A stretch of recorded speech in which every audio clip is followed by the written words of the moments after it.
en France. L'intégration, c'est un truc qui est important. Mon oncle, mon père, 20 ans en France, ils ne se sont jamais intégrés. Jamais. Mon père surtout. Toujours habillé pareil. Boubou, veste, sandales. Quand il appelle en Afrique au téléphone, c'est là que tu comprends tout. Il prend le téléphone. Allô? Allô? J'ai dit, papa, pourquoi tu cries comme ça? Faut qu'on là-bas, tu sais pas qu'il est loin. Oh. Quand il dit ça, je vais à côté pour écouter la conversation. Il prend le téléphone.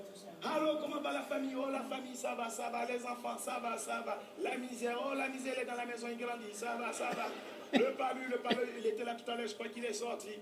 Il salue tout le monde, même la télévision. Mon père, on quittait, pour ceux qui connaissent Paris, on part de Villeneuve-Saint-Georges pour aller à Paris, pour ne pas payer le ticket. C'est 4 femmes, 38 enfants. Il nous laisse à la gare. Il dit, vous restez ici.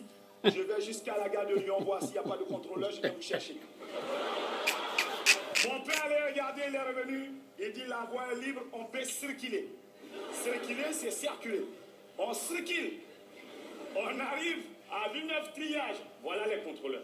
Je dis, papa, tu as dit, il n'y a pas de contrôleur. Il dit, laisse-moi faire. Il va voir le contrôleur. Il dit, bonjour monsieur. Tout à l'heure, je suis passé, vous n'étiez pas là. Fais semblant que tu ne nous as pas vu, on passe nous tous. Non,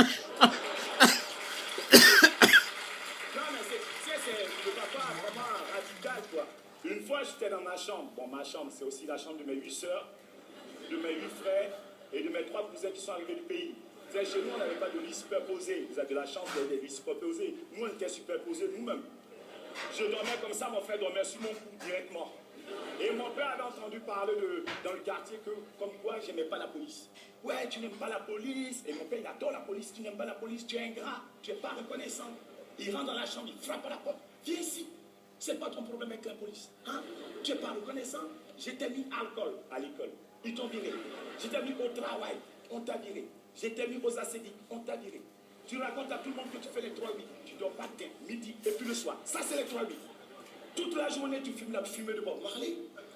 Tu écoutes la musique bizarre. Assassiner la police. Boum, boum. Assassiner la police. Boum, boum. Si tu continues, c'est moi, je vais t'assassiner avant même la police. Mon fils ingrat, tu n'aimes pas la police. Tu n'es pas reconnaissant. Hein? Tu n'es pas reconnaissant. Ton premier bracelet, tu avais 12 ans. Qui te l'a offert? C'est bien la police. Ton premier photo numérique, c'était même pas la mode. Qui te l'a offert? C'est bien la police. Je n'aime pas la police, tu n'es pas reconnaissant.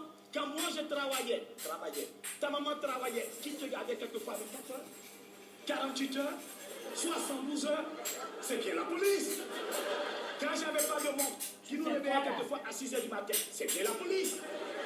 Quand j'avais pas de voiture, qui t'accompagnait quelquefois à faire Méningis. Hein? Et tu dis, tu n'aimes pas la police. J'ai toujours demandé à mes enfants de voler de leurs propres ailes. Et toi, mon couillon de fils, tu as volé de tes propres mains.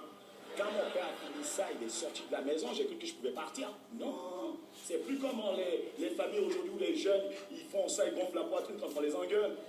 Le père t'engueule, la mère t'engueule.